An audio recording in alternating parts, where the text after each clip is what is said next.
Welcome to Lesson 19. Let's talk laptops. Here's the truth. A laptop uses the same components as a desktop. CPU, RAM, storage, GPU, just shrunk into a thin chassis with a battery and screen bolted on. But that shrinking forces real trade-offs: less power, less cooling, and far less freedom to upgrade. By the end of this lesson, when someone asks, "Can I upgrade this laptop?" you'll answer fast, and you'll answer right. So let's put them side by side. A desktop pulls up to 1,000 watts, swallows full-size chips, takes any GPU you bolt in, and cools it all with big fans. Repairs are cheap, upgrades are unlimited. A laptop runs on 15 to 100 watts, uses lower clocked parts, usually has a soldered GPU, and when something breaks, you're often replacing the whole board.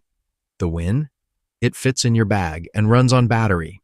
Everything else is the price you pay for that. And that whole upgrade question really comes down to one thing: how the chip is attached. There are only two options. Socketed means it plugs into a slot. You pull it out, push a new one in, done. Think desktop CPUs in their LGA socket, RAM sticks in DIMM slots, an M2 NVMe drive.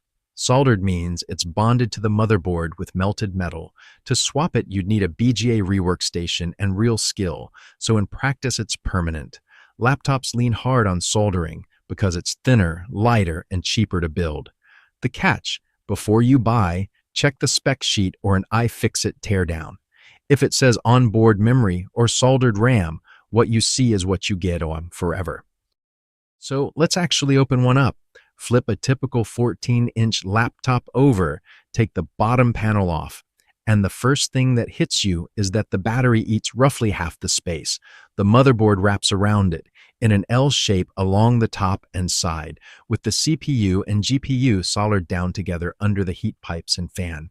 Off to the side, you'll find the M2 NVMe SSD, almost always swappable, and maybe a RAM slot or two if you're lucky.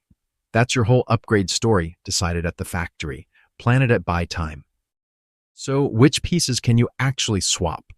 On a typical business laptop, RAM and the SSD are fair game, while the battery, Wi-Fi card, and display are a maybe, depends on the model. On a slim ultrabook or a Mac, assume nothing is upgradable. It's all soldered or glued. Gaming and workstation rigs sit in the middle. The SSD is yours to upgrade, RAM and battery sometimes, but CPU and GPU, never. Those three are permanent on every laptop ever made. Now to the two systems desktops never deal with: battery and cooling. Laptop batteries are lithium-ion, measured in watt-hours. 40 is a light ultrabook, 60 is mainstream, 90 plus is the airline limit. They wear out predictably, dropping to about 80% capacity after 500 charge cycles. To slow that down, keep the charge between 20 and 80% and avoid heat. On the cooling side, a copper heat pipe carries heat from the CPU to a tiny fan and fin stack.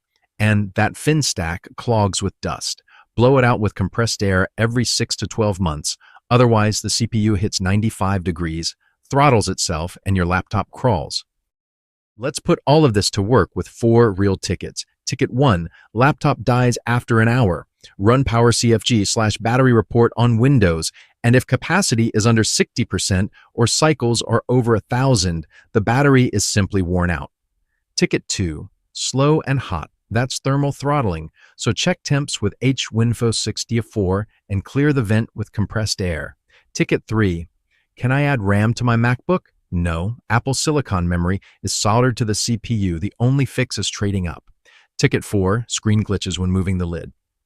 That's the display cable cracking inside the hinge.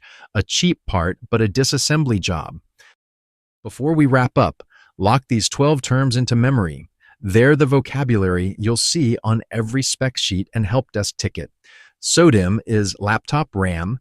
M2 is the slim SSD slot. BGA means the chip is soldered with ball grids underneath.